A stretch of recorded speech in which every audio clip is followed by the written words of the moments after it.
Okay. Should we just jump in? Can we just jump in? All right. Let's just jump. Cool. All right. Hey, this is Max. And this is Caitlin. This is Let's Talk 360 podcast. We're a wellness podcast where we touch on anything fitness, mental health, and being in your 20s. So today we really wanted to talk about transition times, and since we both graduated, the transition from college to the real world has kind of left us feeling a little lost, and it's something that me and Max have both talked about. So we wanted to talk about it with you guys. Sweet. So I was a high school athlete. I did not play sports in college, but I'm an amateur bodybuilder, so I competed while in school. But I was involved in Greek life and clubs pretty heavily, and just I don't know. So that transition from high school, not being a high school athlete anymore, going into college was like a pretty big identity crisis because that's just kind of all that I knew. So that transition from high school to college was tough, and then just now not being in college anymore after being so involved in the things that I did, I feel like my life is really really different because those things in school, like that structure, yeah, that was my whole life, and now like we're kind of not in that anymore. So that's just Yeah. been a weird transition for me. So Yeah, similarly, I was a student athlete in high school and college, and I was also involved in Greek life the later 2 years of my time. And then I was involved in another club called Morgan's Message. So yeah, it's different not being involved in different things now, kind of being on our own.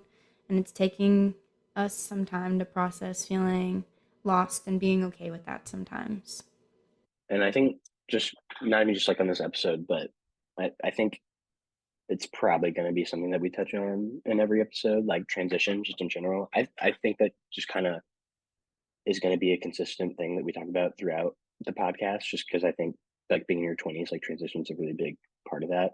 Yeah. But something that kind of what Kelly and I wanted to touch on today was that your life is full of transition periods, whether that's, work environments, friend groups, like you're really, really close and living with your friends at college and you're seeing them every day, and then you leave and that's just like not the case anymore. And you're either back home or you're moving somewhere else completely new. And you got a new job and you're in a new city and whatever. And your schedule's Yeah. different. It changes a lot and it's kind of hard. And at least for me, like change is really tough and it's really scary. It's difficult, but it's like it's good. And just kind of like I guess a part of growing up and getting older is like learning how to deal with that. And so like I don't know if you're ever overwhelmed and it feels like it's too much or whatever. Like that's just like it's life, man. That's okay. Just gotta learn how to deal with it, and be okay. But it happens and it's hard. And so like that's not anything new, but it is difficult. Um, it's just a hard thing to kind of like get over and learn how to deal with. Yeah. Even today, I was feeling really overwhelmed with how work has been going at home, and I'm moving next week Mhm. and I'm not packed yet. Like I know, but it's okay. But like it's a little It'll stressful. I really it'll need to happen get it together. eventually. It'll happen eventually. Yeah. But I just I feeling overwhelmed and like stressed. I just kind of broke down today, and I don't know, realizing that I'm moving away from home and I'm not going to live with my sister anymore. I'm not going to live with my parents and my brother. Um, it's it's so challenging. I don't know. And I'm still kind of going through that process as we speak, like Yeah, trying to figure out how I feel and how to cope with it. yeah, and Um, it's like different than going to school because when you go to school, you're like, all right, I'm just gonna. It's cool because I'm gonna hang out with all my homies, and then in 2 months, my parents are gonna come see me. right. And then like I don't know for you, like you're playing sports, it's like you're busy. And then for me, like I have like fraternity stuff going on, and I'm living with my best friends, and we got club stuff, and but we're like it's summer right now, and I've been at the store because I've only worked there over the summers and Christmas, and I'm like I don't go back to school at the end of August. Like I'm just here now. Like I guess I'm just staying, which has been weird, and because I'm normally just used to like working hard for like 3 months and then getting out of there. Yeah. Yeah, no, it's weird. I've had like me personally, I've had a really hard time like wrapping my mind around not going back to school. Yeah. Um, and it's just I don't like this part of life. Like, it's not fun. I miss my friends. And it's scary. It is. Um, and money is overwhelming and getting paid for things. And I live in my childhood bedroom, and I don't life's but yeah. So that's what I'm dealing with. I feel like I don't know, like leaving college, I felt this loss of identity. And so I just wrote this literature review for my sports performance Mhm. intro class, and it was on medical retirement. And so, if you guys don't know, I was medically retired because of concussion. So, I'm very interested in how that affects mental health. So, I did my research on that and how that affects the athlete identity. And also, if you don't know, medical retirement, it's essentially the process when an athlete ends their career voluntarily or involuntarily based on like physical, emotional, or mental situations. And what I found was that medical retirement, obviously, very, very difficult. And the athletic identity is in question and often leaves the athlete feeling super overwhelmed and sometimes going through what is called the 5 stages of grief that was developed by Kubler Ross in 1969. If you also aren't familiar with the 5 stages of grief, the stages are denial, anger, bargaining, depression, and acceptance. And it's also not a linear experience. So you can feel denial and then bargaining and then anger, depression. It doesn't have to go in a specific order. And it depends on the person. So stages can be experienced, out of order. Some stages not at all. Stages feel differently for different amounts of time.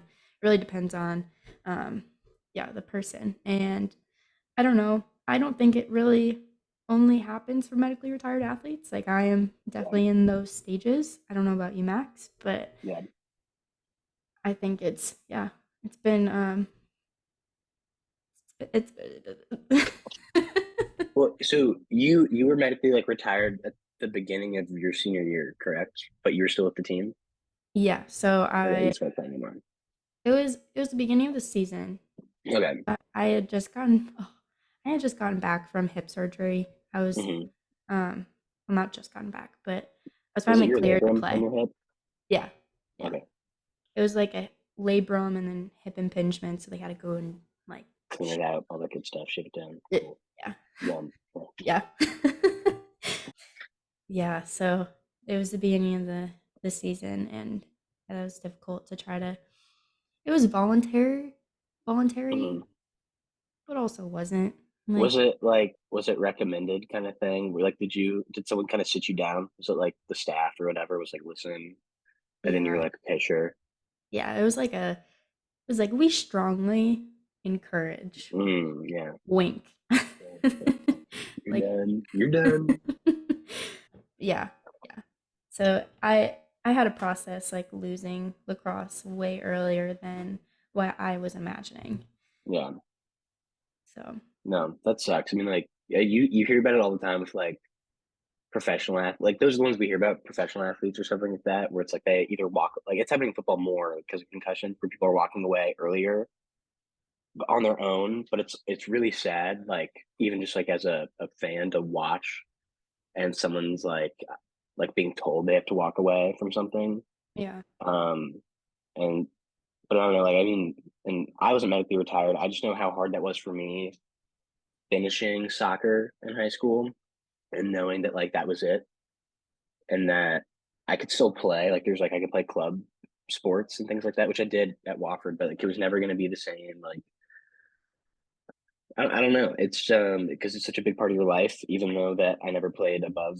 I mean, I played at a high level club, like a high level club team, yeah, but I wasn't a college athlete, and just kind of being like I played since I was 3, so being like retired at 18, it's fucked up. I don't know what to yeah, do. yeah, And so I mean, I can't even imagine what it was like for you. And like, yeah, it was your senior year, but just kind of being told like, listen, like this is probably it for you or whatever. And I know for me, it was such a big part of my identity. It was just like I was a soccer player in high school. Like I think if you ask people I went to high school with, they'd be like, yeah, no, he was on the soccer team, yeah, kind of thing. It's like just when that was done, just kind of having to refigure out who I was, and that's something that a shitload of people go through. going to college Hmm. because most of us aren't collegiate athletes, but there are a lot of people who are like that are done playing at the end of college that like it's essentially a full-time job. Like you're training and practicing and recovering and whatever and traveling all the time. And like that's your college experience. And just like I guess that being over, it's like your life is so different afterwards. And Yeah. so that identity crisis, like that, not maybe like crisis, but just like the change of identity, like your life's definitely different after that. Well, I feel like, I mean, so different for student athletes, but I mean, any student leaving Hmm. college, it's going to be Yeah. extremely difficult. Like you're gonna have that identity crisis because for 4 years you're a part of something bigger than yourself, and you find your family, the friends that you are with 24/7. Like you have no time really without them. You're 5 steps from someone else's door, and I don't know. I think it's just it's definitely a different experience in athletics, but also the same. Like we're all losing something. We're all Yeah. losing a part of our identity that we thought that would be there forever. Yeah. And that's definitely really hard to, get over and combat. And um, I don't know. Yeah. Yeah. I think, it's weird. I kind of noticed this the other day, like the talking about like the stages of grief is like, I think it, like it comes back, I guess, unexpectedly sometimes, or like grieving kind of takes a long time. And sometimes like it's so easy to not think about stuff when you're busy.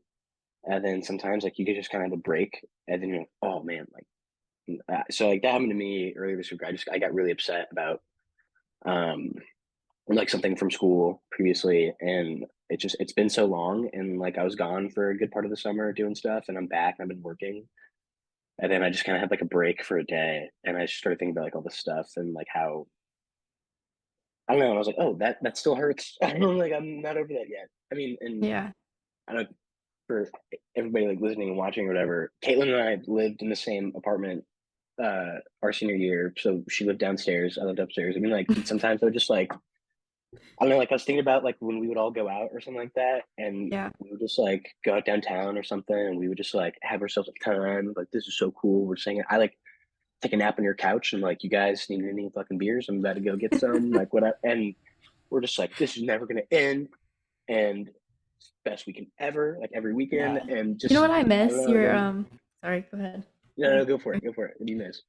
I miss your banana bread. Dude, it's so fucking good. It's so good. It is. I learned how to because I made I made a gluten free one so Lexi could have some, Mm, and then I normally have nuts in it, but then I made a totally like allergen free one so Ellie could have some, yeah. and then I had my regular one that I would keep for myself that I wouldn't let anybody touch that I eat before the gym. So I had like three pans going all the time. Do you remember when we all went out and Olivia ate like Liv ate like the whole pan? Do you remember that? Oh, I think that was me. Oh, it was you? Okay, I think Liv. That's so funny. I thought that was Liv. Nope, that was I me. think she ate all the chocolate chips out of it or something. Yeah. Yeah, Or no, was it? she was Okay, picking cool. out the chocolate chips. I Chips, ate and the then you rest of just it. you slammed the pan. That's awesome. That's hilarious. You That's know, so funny. I was just talking this is so we need to get back to what we were talking about, but I was just talking to a friend about how living underneath you, I Hmm. was pissed off all the time, All the time. especially when we had games because Oh, I'm um so, because you guys always had parties. I know And we suck. yeah, you did.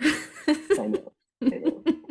And I was concussed for a few, I think it was like 4 weeks or something that I was just Bro, not, you should have come upstairs and just be like, you listen, know, we would have stopped. I mean, I was, we would have a party sometimes and it'd be getting late and my roommates and I'd be looking around and we'd be like, we are the worst. Like we suck. And we wrote you guys a letter one time and we are like, listen, it was in the, it was in the fall, but it's at the end of the semester, I'm pretty sure.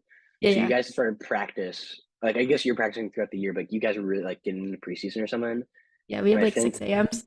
yeah, and I think Lexi was out of town for a game, so she wasn't there. But like Ellie wrote us a letter back, and we were like, because you guys asked us to stop at a certain time, and we were like, absolutely. And then Yeah, it was no, like didn't two happen. hours past that. It was 2 hours past that time, and we're like, we fucked up, and I think we left you guys like a bottle of prosecco. I'm like, we are so sorry. And then whenever I would come downstairs in second semester, I'd Mhm. be like, are we that loud? And they're Uh-huh. like, every time. And I was like, oh, it's really loud down here. And we're Yeah. like, yeah. Yeah, Oh, there was one time before we knew you guys, I would stand on the kitchen, oh, would you bang on the whatever. ceiling? Yes, I would hit the ceiling with the broom. Yeah, no, we were the worst. Oh man, I wish you guys just came upstairs and just told us to shut the fuck up. I Because know, and then we could have just, stayed, been yeah, friends sooner. sooner, right? Yeah. Yeah. Well, I mean, okay, so we did go on a tangent, but like it's what we were saying. Like we had this whole little micro world going on that was like the dopest thing ever. Yeah. And it's like, we're not going to be living in the same apartment anymore. And just, I'm sorry. It's so sad. But let's talk 360. That's the name of our, but that's where we live. 360 was our apartment. Yeah. Um, but yeah, no, like it's just life's so different now, which it's really sad. um, Yeah. I feel like we had it. I feel like we had it so good too, which doesn't mean that like the future can't be good or whatever. But I mean, it's just like we live in a different, like it's a different reality now. Yeah. Like, Yeah. um, that's certainly been hard for me. Like, I'm gonna miss having that because like I know we're fraternity guys, just like living upstairs or whatever, and we totally like, kind of run in different like little worlds. And you guys were athletes and things like that. And if we hadn't lived together, I don't think we wouldn't have really run into each other or been friends. And then I feel like now we're all super close, and we like developed, I think, some really cool like relationships and stuff right at the end of the year. Yeah. Um, but I mean, I guess that's what kind of college is, and it's like growing up in life and things happen. And, Yeah. but the good thing now is like we're friends. We have these cool relationships now, and you and I are doing this together, Yeah. talking about it. But we're definitely like in that transition period, and I'm certainly going through it. And you're about to move, so like it's lots happening. Yeah. Like all those lost relationships that I thought I would have forever. That was a big hit for Yeah, me, still is. The loss of college and like even a sense of childhood. Now that we have to grow up. yeah. And Like I gotta grow up kind of thing. yeah. And then I don't know. There has been a lot of loss. So I did want to talk about how do we combat that? Hmm. How do you combat that, Max? Because I know that we're talking a lot about how it's sad and we've lost a lot, but we've definitely, I mean, we're making progress, we're healing, we're Yeah, processing it, and we're talking about the negative right now, but there are positives to losing and things that were important to us and relearning who we are and how to get better. So, yeah, we were going to touch on three major ways we each have been trying to combat this sense of loss and grief. yeah. Well, first of all, it's like yeah, it's really easy to just kind of like refer to the negatives because I think that's just like what we're feeling so strongly.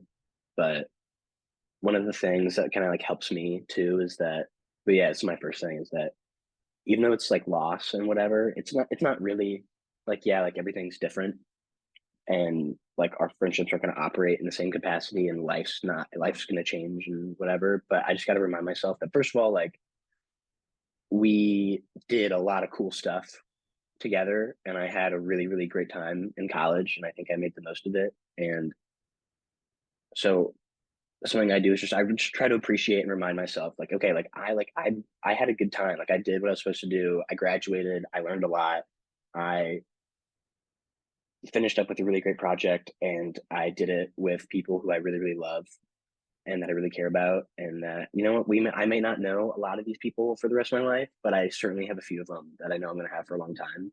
Mhm. um and it's like there's a lot of good that came out of this, so I just have to I remind myself of that, and then just trying to focus on the things that I can actually control, in this moment. It's like my relationships that are strong and healthy and good, and like those are the things that I have power over, and like the things that I have power over in my life that I can control every day. and there's just a lot of things outside of my control. So yeah, my first big thing is just you can only control so much at one time, and just appreciating that even though that something's over, like all the good things from that, because it's so easy to focus on the negative things. Yeah. My first one is similar to Max, and it's kind of focusing on what I can control and focusing on the relationships that are important to me and that are physically around me right now. So, like, I'm living at home right now. So, I've been with my family. I've been focusing on my brother and my sister. And I've been hanging out with friends from high school again and reconnecting with people that I didn't think that I would reconnect with again, which has been awesome. And I've also been putting myself out there into groups that are similar to me. So, like trying new workouts and making new friends. I've been going to F45 where my mom works out, and I found a gym in Charleston that is the same thing. So, yeah, another community that I'm putting myself into, surrounding myself with similar people. Um, I tried Barry's in Chicago. Barry's is a pretty cool Nice. workout. I met some people there. I go with my cousin sometimes, and it's, like just new people, always putting myself out there. And then also, like focusing on keeping in touch with the people that I care about from college and people I want to keep in my life. So, yeah. Sweet. Bears is fun. I got one of my buddies teaches there, and I know he was in Atlanta, but I was in New York. But it's a cool class. Everyone should go to Barry's Yeah. sometime. Barry's is fun. It's Um, like a lift slash run thing.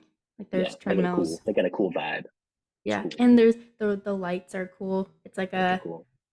It's like a It's red light. very aesthetic, very aesthetic. They got a red light, and then they got like black on black, like workout equipment. It's cool. Yeah. Yeah. Check it out. Um, for my second thing, I guess I really kind of combined my second thing and my first thing when I first talked about. So really, my first one was the things that I can control. But what I wanted to reference about like the appreciation of like things that we've accomplished in the relationships that we have is this is gonna sound like super sappy and cheesy or whatever, but I Hey, we do love it. remind myself. I love that.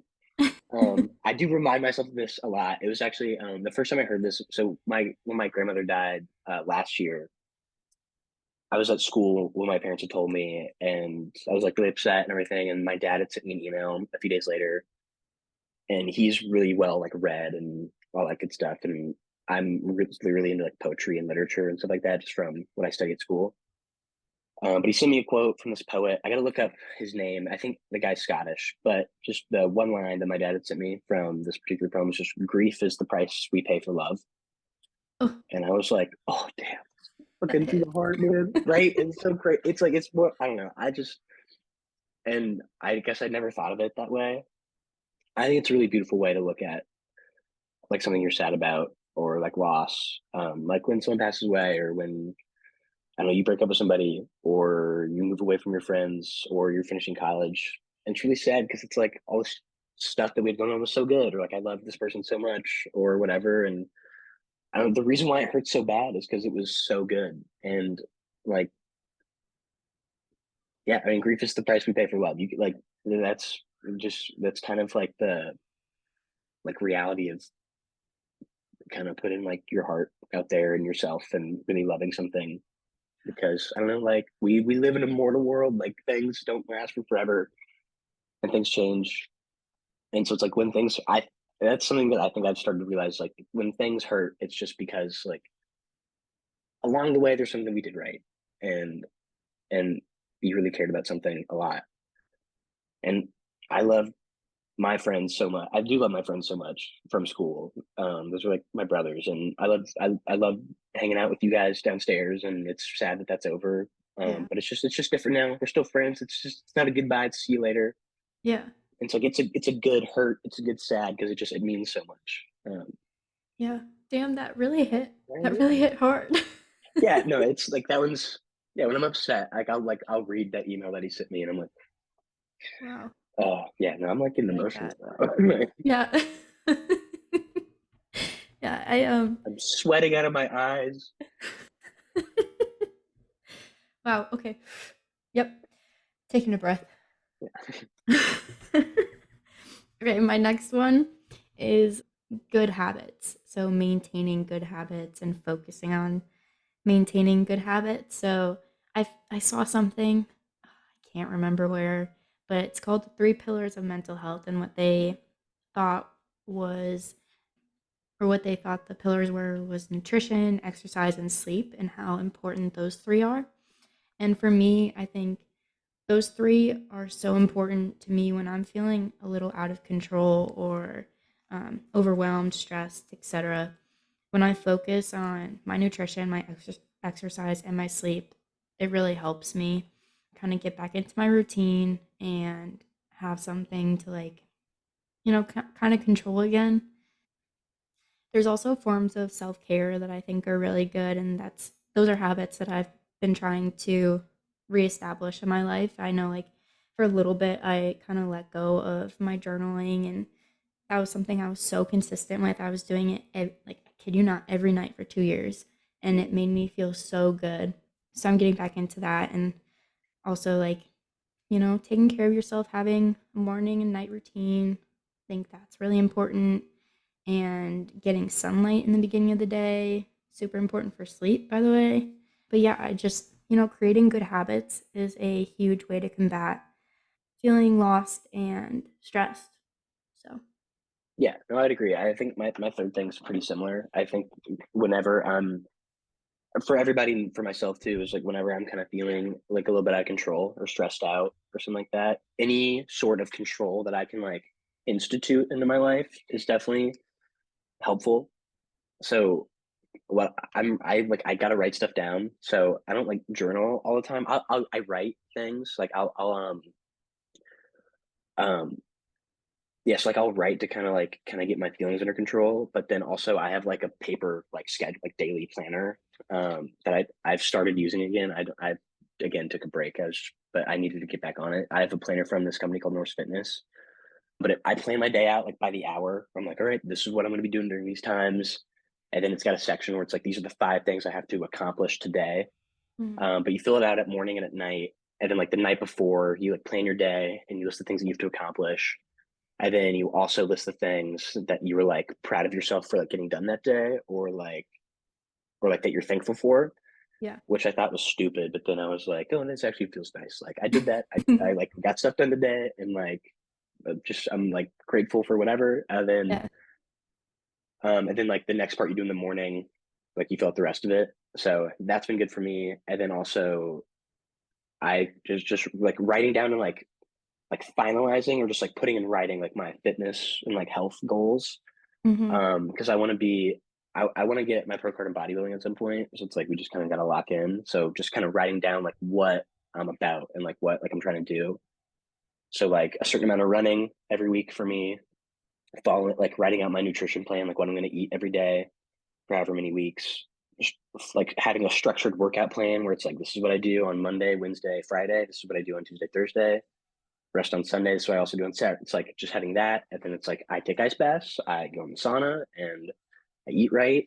So, and then like I have a bedtime now, and I have like a wake up time. So just like really taking care of the so the same thing like good habits, but Yeah. I have to be very, for me I have to be very specific about mine, and so just writing those down. So that's been good for me. Yeah. Yeah. I would say my third is developing new coping mechanisms. So kind of similar, like have I don't know. Not really. Not really similar. I don't know. Anyway, I think finding a new purpose. Like, Mm-hmm. my purpose in college was to be an athlete. And I don't know if that was entirely healthy, because that's not 100% me. Like, that was Yeah, only a portion of who I was. yeah, So, um like, relearning who I am outside of college and outside of the clubs, and when I'm on my own, it's been it's been cool, and also helps me feel less lost.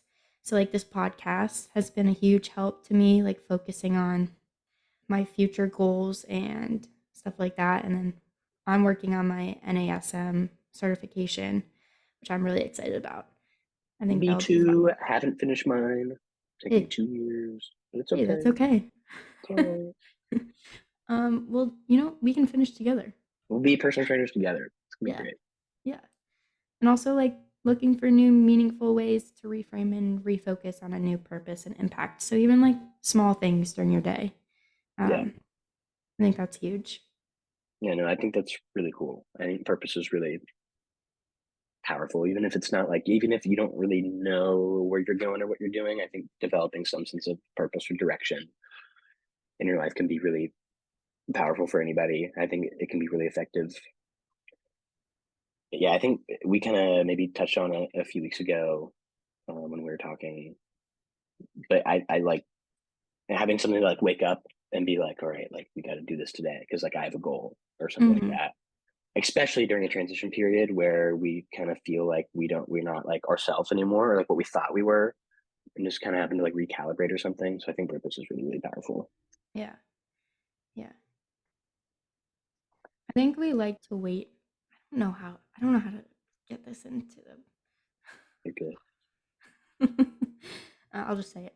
We like Yeah, to go wait for it. for something to make us happy in the future, so we focus solely on what we could be rather than what we have right now in the present. And the same goes for the past. We've been focusing so much on the past, and if we focus too much on our past, we'll never really be able to enjoy where we are and the journey we are on right now. So staying in the present and being grateful and practicing gratitude and all these different things that me and Max talked about, I think that could really help not only stay in the present, but feel less alone, feel less Yeah, of that loss. Because you aren't alone. Everyone feels it. We're feeling yeah, it. So, yeah. No, I think gratitude's really cool. If you haven't like, I don't know, if you haven't like intently, like purposely tried that, like just calling somebody and be like, I'm thankful for you. Like yeah, it's well, first of all, it's really cool like receiving that from somebody. But it feels good doing that too, and just like recognizing like the good things that you have in your life, and that can be kind of like a good grounding thing.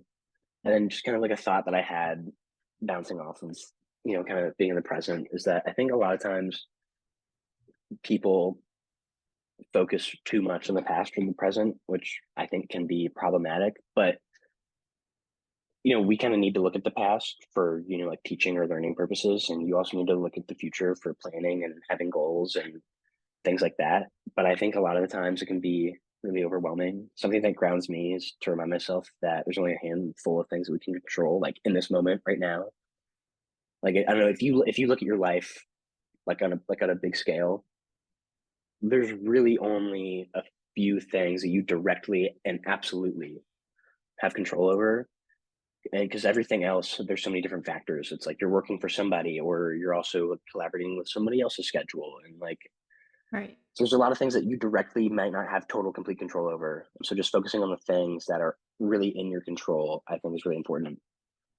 And the future can be scary, just because of like big goals or objectives, and they can appear like really long or difficult or just like hard, just because of like the scale.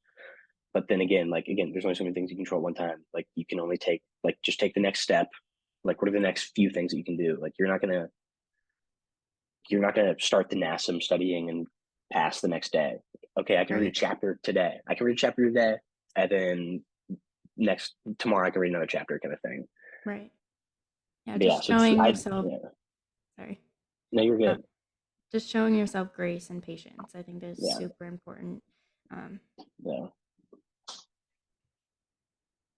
yeah. Grace, patience, and then I think there's a difference between like learning. There's a difference between like learning from the past and planning for the future, and then like dwelling on it and worrying about it. It's a good degree if it's like go through those emotions and kind of things, but I think it can be problematic to like kind of like sit in that.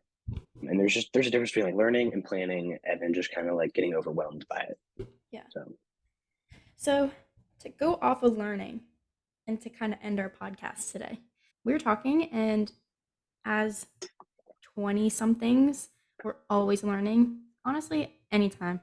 Our whole lives, we're learning something new. It doesn't end when we're out of college. So we thought it would be a cool thing to do, like every episode end with something that we learned this week.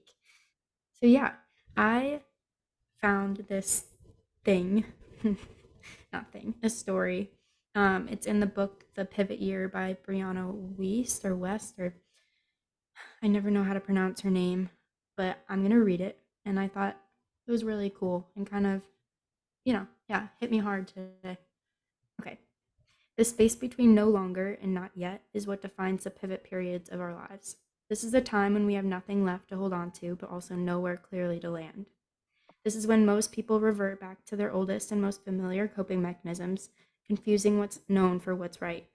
If we find the courage to hold our hearts open throughout this process, what we find is that we create an opportunity for miracles to find us, to take root in us, to change through and through. If we find the resilience to make peace with the unknown, to not require every answer to keep moving forward, to believe that everything will work out one way or another, we begin to live more completely in the moment, releasing the illusions that had been clouding us all along. That was Damn, cool. Yeah. that was cool. That was like dramatic in a good way, Yeah. like a movie. Like that's really cool. You guys see me that? I gotta read that. That was Yeah, I'll send awesome. it. That was awesome. That was really cool. Shout out Brianna. It Yeah. was awesome. Yeah. All right. Well, okay. Well, something that I've learned this week is that yeah, it's just kind of about like grief as well. Like, I don't know, it takes me kind of like a long time to like grieving takes time. Like, it just, I think I'm still upset about, not I think I know, I'm still upset about things I didn't think I was still thinking about or focusing on. I didn't think I was upset about anymore. And then I just kind of had a bad night a few nights ago where I was like, oh, fuck, like this is still going on. And that's all right. I just got to kind of take the time to like go through those emotions and things and like let that happen. But yeah, like it just takes time and that's okay.